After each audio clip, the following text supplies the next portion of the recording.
கர்த்தர் நாமத்துக்கு ஸ்தோத்திரம் உண்டாவதாக. இன்றைய கர்த்தருடைய வார்த்தை நான் சொல்லி நாம் பார்க்கலாம். பேசலாம். Psalm chapter 51 verses 1 நாம் பார்க்கலாம். பேசலாம். தேவனே, உமது கிருபையின்படி எனக்கு இரங்கும். உமது மிகுந்த இரக்கங்களின்படி என் மீறுதல் நீங்க என்னை சுதந்தரியும் சொல்லி நாம் பார்க்கிறோம். பேசலாம். அப்படின்னா கிருபையின்படி எனக்கு இருங்கும் அப்படின்னு சொல்லி நாம் பார்க்கிறோம். அல்லேலூயா. கர்த்தர் நமக்கு எப்படியா இருக்கிறார் சொல்லி பார்க்கும்போது அவர் நமக்கு கிருபையா இருக்கிறார். அவரோட கிருபையால எனக்கு இருங்கும் அப்படின்னு சொல்லி நாம் இங்க பார்க்கிறோம்.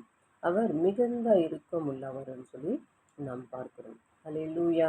ஸோ என்னுடைய மீறுதல், நம்ம செய்த எல்லா பாவங்கள் எல்லாவற்றிலும் நீ நீக்கி போடும்.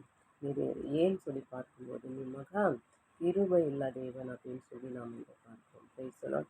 ஸோ இன்றைக்கு நாம் ஜெபிக்கும் போது கர்த்தரிடத்தில் எப்படி நாம் ஜெபிக்கணும்னு சொல்லி பார்க்கும்போது, கர்த்தாவே மிகுந்த கிருபை உள்ளவர், என் மேல கிருபையாய் நீ இறங்கும் சொல்லி நாம் ஜெபிப்போம்.